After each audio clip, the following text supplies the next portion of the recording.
Ya, Bismillahirrahmanirrahim, Bapak-bapak dan Ibu dari ICE ya, ITB Continuing Education. Khususnya di sini Pak Ridwan, pimpinan yang kami hormati, rekan-rekan dari ITB Angkatan 77 yang kebetulan berkenan hadir sore hari ini di Bandung. Assalamualaikum warahmatullahi wabarakatuh.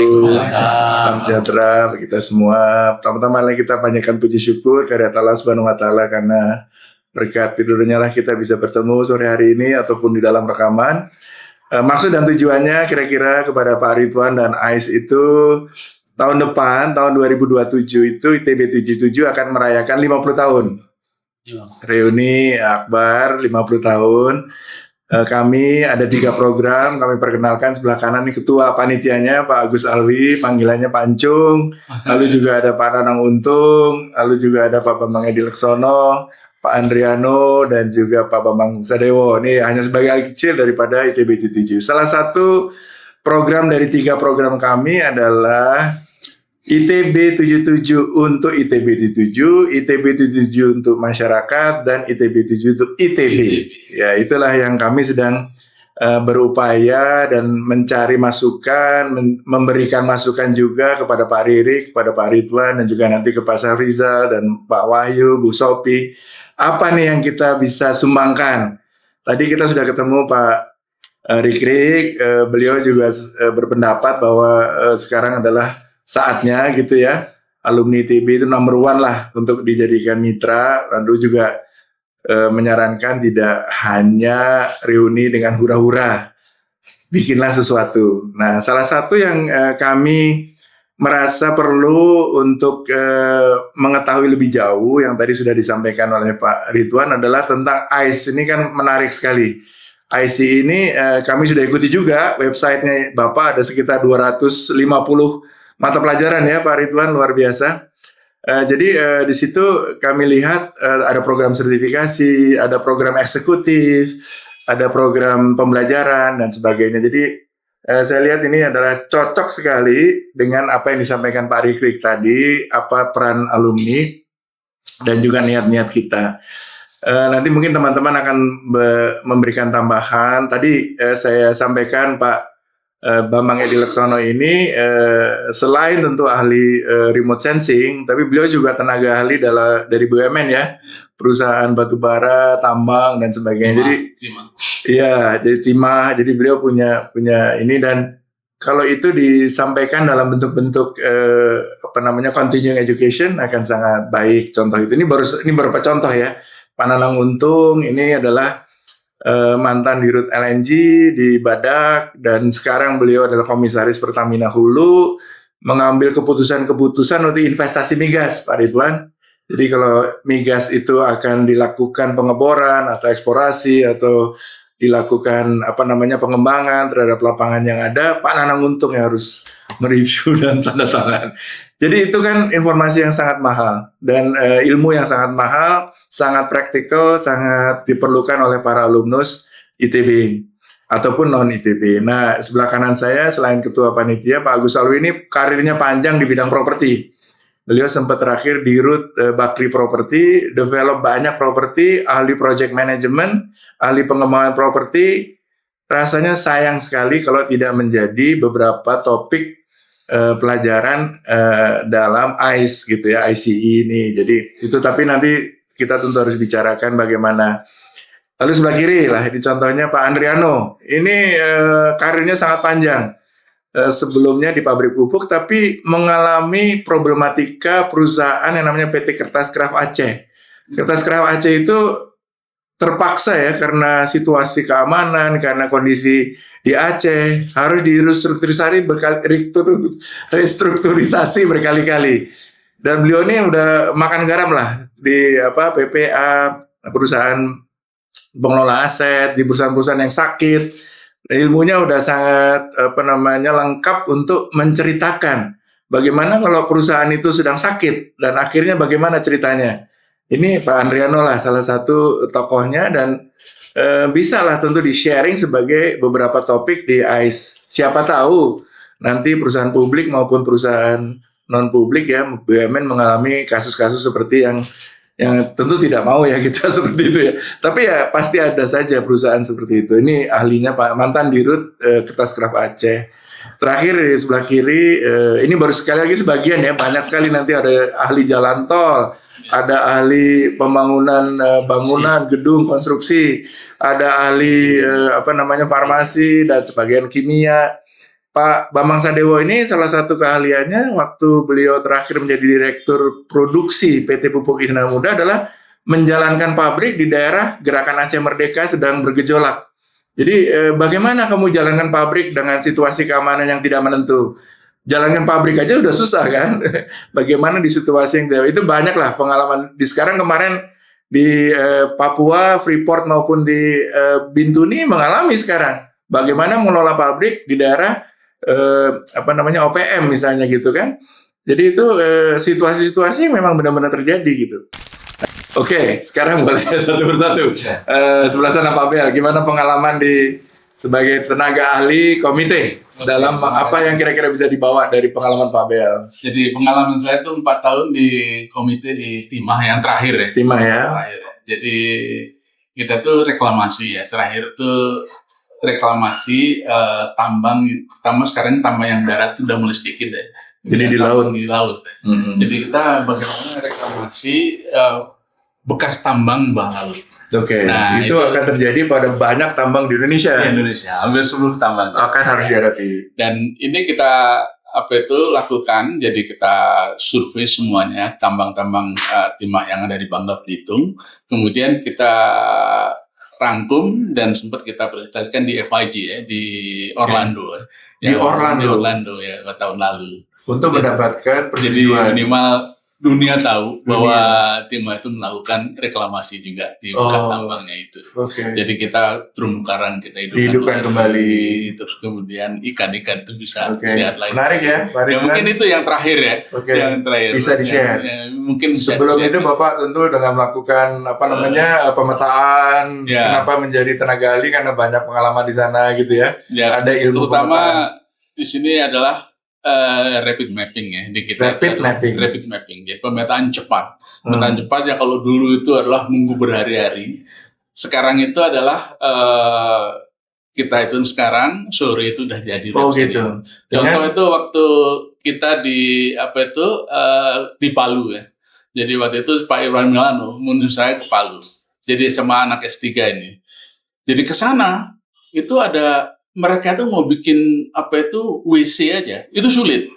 Karena petanya pakai peta yang 25.000 repotnya. Nah, kemudian mahasiswa ini bawa drone. Akhirnya di daerah likuasi itu orang Bali ini ya, coba terbangin drone. Jadilah peta dalam waktu cepat. Peta dapat, terus kemudian bisa tahu semuanya. Kita mau pasang MCK di mana, wah dapat semuanya. Jadi kita pagi, siang, sorenya kita proses, kemudian udah dibagi tuh, langsung dibagi ke semua. Bahkan kita bisa menghitung bantuan-bantuan seluruh tenda. Berapa jumlah tenda bantuan dari Turki, dari Cina, dari mana itu bisa dihitung semuanya. Bentuk tendanya kayak gimana dan di mana, gitu. Sama bagus ya Pak Ridwan. Dan kemudian masalah ini rencana itu hunian sementara dan hunian tetapnya. Jadi huntap dan huntara itu bisa deteksi di mana itu dan berapa kapasitasnya. Keren ya. Jadi dengan pemetaan cepat ini istilahnya, dan itu sangat semantik istilahnya, sesuai dengan saat itu dipotret, saat itu adanya kayak begitu. Ya. Gitu, nggak akan itu aja sebetulnya. Pak Nanang, ini ada dua ilmu yang sangat berbeda. Satu adalah membangun pabrik LNG dan mengoperasikan. Lalu juga melakukan investasi migas. Yang mana Pak Nanang mau pilih dan mana dua-duanya? Pendek aja Pak Nanang. Baik, jadi sebetulnya dari rantai bisnis migas itu kan mulai dari hulu sampai hilir ya, dan memang masing-masing itu kalau bagi tenaga ahli yang profesinya ke situ itu memang aspeknya banyak sekali, mulai dari hulu bagaimana mencari minyak dan gas, mulai dari survei dan sampai ngebor sampai kemudian memproduksi. Itu satu aspek sendiri, dan itu sangat banyak aspek-aspek yang disiplin. Kalau kita mau fokus menjadi spesialis di hulu itu sangat luar biasa. Education ya. Dan kemudian waktu sudah memulai produksi, kemudian kita mulai mikir nih dikemanain supaya menjadi istilahnya dimonetize atau dikomersialize. Itu kalau minyak itu gimana, kalau gas itu gimana, kalau minyak di laut itu gimana, kalau minyak di darat, kalau gas itu ada kandungan pengotornya seperti apa, itu sangat kompleks sekali. Dan bisa dijadikan topik yang sebenarnya sangat menarik. Salah satunya adalah misalnya Natuna ketemu tahun 71 sampai sekarang tidak bisa diproduksikan karena pengotornya banyak. Masela moga-moga insya Allah akan berproduksi. Amin. Tapi itu butuh luar biasa effortnya untuk bisa seperti itu. Beda dengan minyak. Jadi untuk seperti itu sudah. Kemudian setelah jadi pun menjadi pabrik, menjadi produksi, itu pun ada aspek disiplin sendiri yang pada dasarnya adalah operational excellence, memastikan reliabilities, kemudian safety-nya itu menjadi satu aspek yang memastikan bahwa ini bisa beroperasi memenuhi target untuk mendapatkan revenues. Nah, itu menjadi isu. Kemudian waktu di downstream perdagangan untuk memastikan itu sampai di penjualnya itu mulai dari perdagangannya sampai logistiknya itu jadi menjadi isu sampai terakhir di end users-nya. Jadi untuk migas itu masih akan menjadi barang yang akan dikerjakan oleh Indonesia dan dunia, walaupun kita mempunyai arah untuk net zero emissions. Kita mencoba mengganti dengan yang renewable, tapi tetap aja tidak akan tergantikan even sampai tahun 2050-2060, hanya persentasenya akan berkurang, tapi prediksi semuanya pasti masih akan dibutuhkan disiplin itu. Mungkin itu yang bisa jadi topik ya. Oke, dari migas pindah ke properti. Pak Agus Alwi. Ini ada ilmu khusus dari arsitek menjadi ahli properti. Assalamualaikum warahmatullahi wabarakatuh. Waalaikumsalam. Kalau bicara properti itu sebetulnya kegiatan atau pengetahuan yang sangat multidisiplin. Semua ilmu dipakai di situ.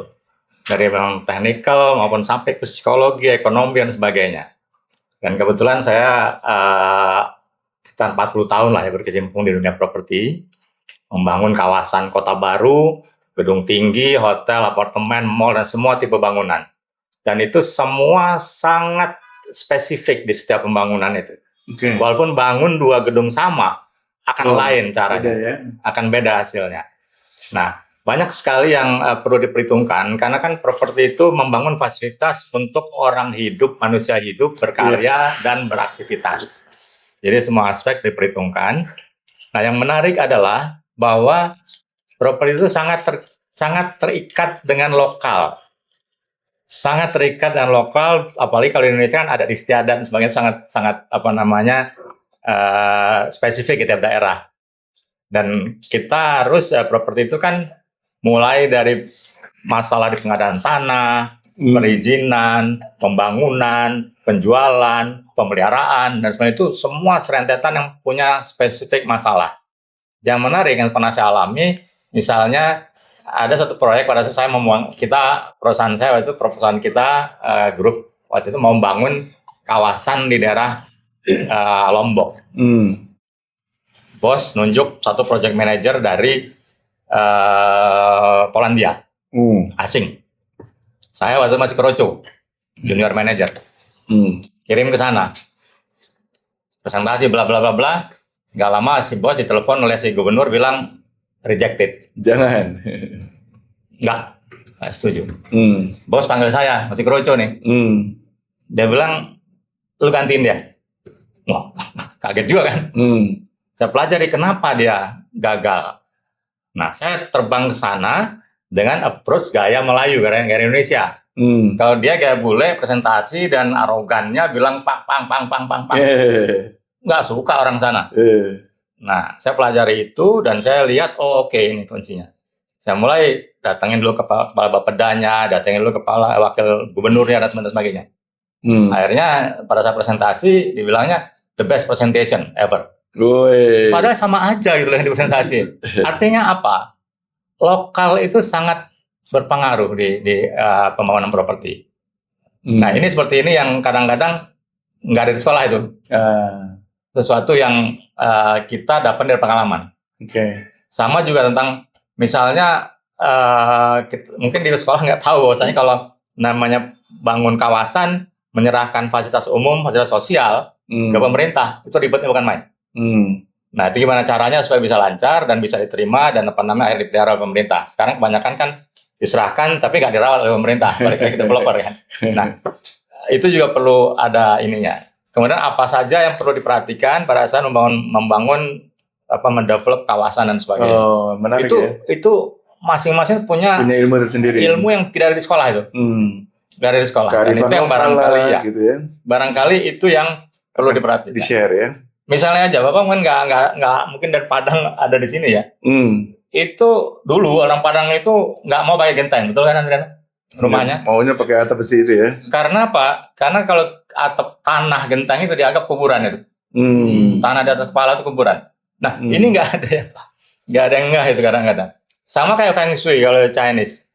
Itu ada di ilmu bangunan, ternyata ada ilmu Feng Shui gitu. Dan menarik sekali ya pelajari. Nggak ada lantai 4. Nggak ada lantai 3. Harus belok gini deh. Jadi cukup banyak kalau di bidang properti, di samping misalnya tentang ilmu project manajemennya. Saya pernah memberi 36 sesi project management. Wow, siap tuh. 36 minggu. Ridwan. Karena detail gitu. Dan itu praktikal, artinya bukan dari teori buku, tapi yang saya alami sendiri.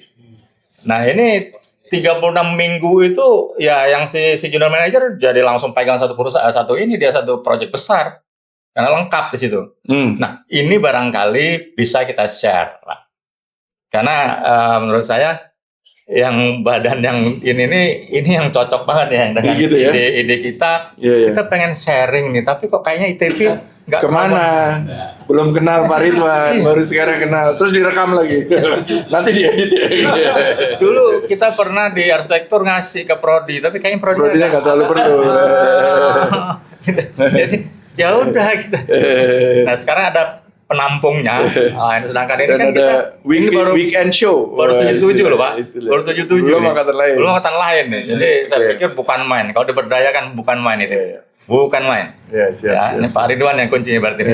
Kita bantu. Itu aja saya rasa saya pikir. Terima kasih. Oke, Pak Andriano, dia tadinya udah kamu duduk di sini, tiba-tiba disuruh pidato. Jadi Andre, gimana ceritanya perusahaan yang sakit terus diselamatkan dan dibantu itu bagaimana itu cerita tersendiri? Apakah bisa jadi continuing education series? Ya, saya surprise sore ini. Saya mengenal istilah continuing education ini pertama kali di tahun 1985. Oh, AICHE. Pada saat itu saya ikut American Institute of Chemical Engineers. Pada saat masih muda sekali, baru lulus dari kuliah. Saya bertanya-tanya, itu apa sebenarnya? Continuing education. Nah, sehingga saya bangga sekali hari ini ITB ternyata Ada. melakukan hal itu. Yang itu saya menjadi cita-cita. Kok kita kapan punyanya itu? Ternyata 40 tahun kemudian alhamdulillah ada dimulai di sini, dan ini saya mendapat kesempatan untuk mengetahui ini di saat yang sekarang ini. Nah, ini apa saja tentu yang akan menjadi poin yang bisa kita sumbangkan di sini, tentu dengan koordinasi daripada Pak Hengki nantinya.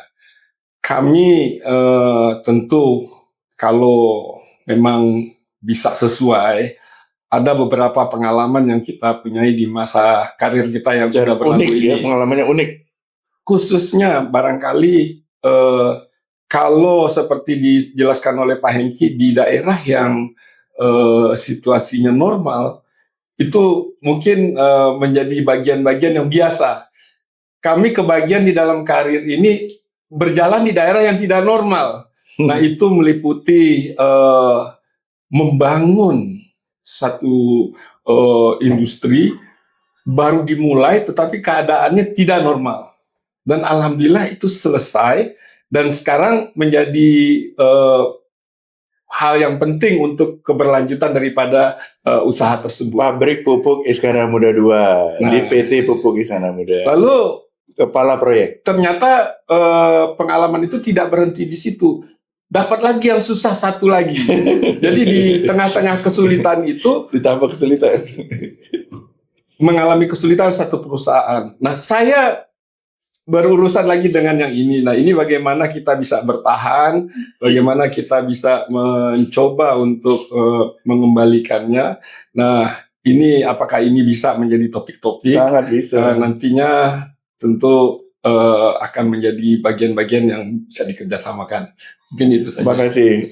Sebelum ke Pak Bambang Dewo, biar Pak Ridwan, di dalam satu kondisi di mana perusahaan itu sebenarnya pilot atau kesulitan, itu kan banyak opsinya. Apakah Andre bisa nanti satu saat bila memberikan penjelasan tuh opsi A dilakukan merger, opsi B dilakukan injeksi dana, opsi C dilakukan penutupan gitu. Ada itu ya Pak Andre? Sangat bisa tuh ya. Menjadi topik continuing education. Oh, itu deh ilmunya dia, keren kan. Dan banyak juga ITB, tidak hanya beliau ya. Ada lagi nanti alumni-alumni ITB yang berkecimpung di dalam hal-hal seperti restrukturisasi. Jadi, makasih. Oke. Nah, Pak Dewa ini punya dua ilmu, Pak. Menjalankan pabrik dan sekarang mengebor minyak bumi dan gas. Oh, ininya kurang dekat. Menjalankan pabrik atau mengebor, Pak Dewa? Mau cerita yang mana? Ya, mungkin saya singgung dua-duanya. Oke. Yang pertama, pengalaman mengoperasikan pabrik, tapi bukan teknis mengoperasikannya. Yang sering kami alami adalah kami waktu itu masuk di daerah Lok Semawe, bekerja di pabrik pupuk Iskandar Muda 1. Pada awalnya pabrik itu jauh dengan masyarakat gitu loh. Oh. Nah, jauh dengan masyarakat.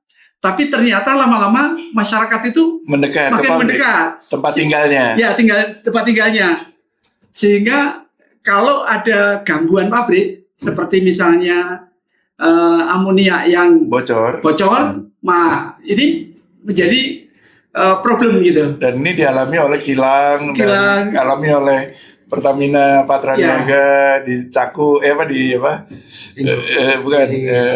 ya oke lah, pokoknya jadi problem lah. Ya, problem itu satu hal.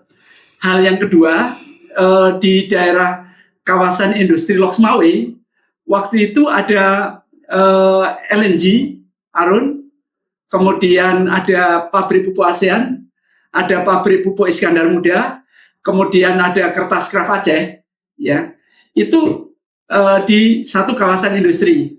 Nah, uniknya kawasan industri itu pernah menjadi kawasan yang menjadi andalan industri Indonesia, tapi dalam perkembangannya itu akhirnya hanya tinggal mungkin satu pabrik, yaitu pabrik pupuk Iskandar Muda.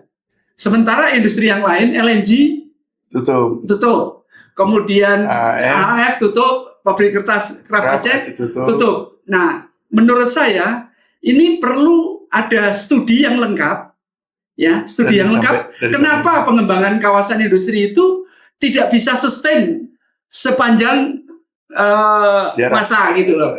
Nah, ke depan kita akan punya kawasan industri Masela mungkin ya. Nah, dan kawasan industri Bontang. Ya, di Bontang dan di Papua ya.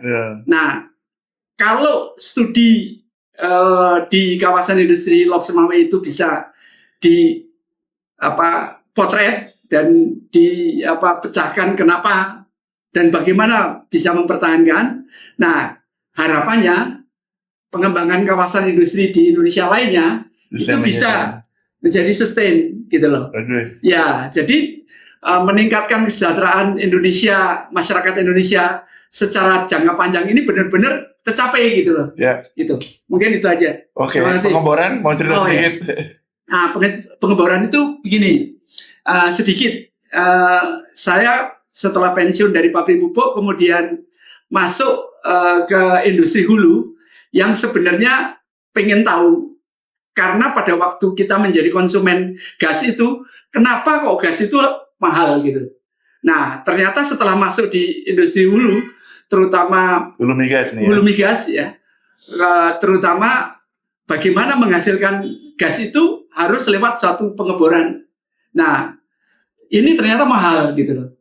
Nah, kemudian saya mencoba masuk, yaitu menjadi formulator bahan kimia untuk pengeboran.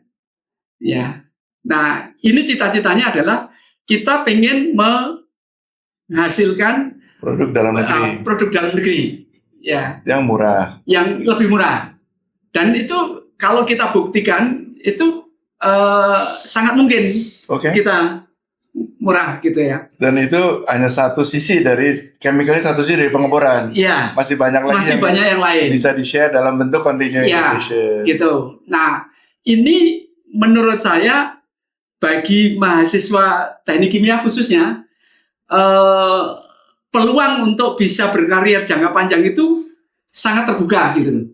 Kenapa? Karena ada satu hal yang saya baru tahu bahwa cadangan minyak ya original oil in place itu katakanlah 100% masih bisa banyak. Nah, itu hanya bisa keluar pada katakanlah kegiatan yang pertama berdasarkan kekuatan tekanan dari sumbernya itu untuk Indonesia masih di bawah 40%. Jadi 60% itu masih di dalam gitu loh. Nah, pada waktu tahun 2000-an itu Pak Hengki pernah mengundang banyak ahli ya untuk bisa bagaimana mengeluarkan sisa minyak ini dengan bahan kimia. Ya. Nah, menurut saya itu sangat mungkin dan sangat mungkin kalau kita juga masuk di dalam produksi bahan kimianya itu gitu loh. Ya kan, sangat mungkin gitu loh. Karena barangnya sudah ada. Tinggal bagaimana mengambil gitu loh. Siap. Nah, ini menurut saya satu peluang bagi alumni mahasiswa dan teknik kimia. Peluang bagi continuing education. Peluang untuk continuing education. Ya, itu aja Pak. Terima kasih Pak Dewo. Nah, jadi ini contoh-contoh nyata dari pengalaman kita. Inilah yang kita akan share. Bagaimana bentuknya, bisnisnya, niatnya, mau weekly, mau beberapa kali, mau nanti kita perlu waktu untuk nyusun juga. Sebaliknya kita mohon masukan dari timnya Pak Ridwan. Tapi niat-niat kita kami seperti itu.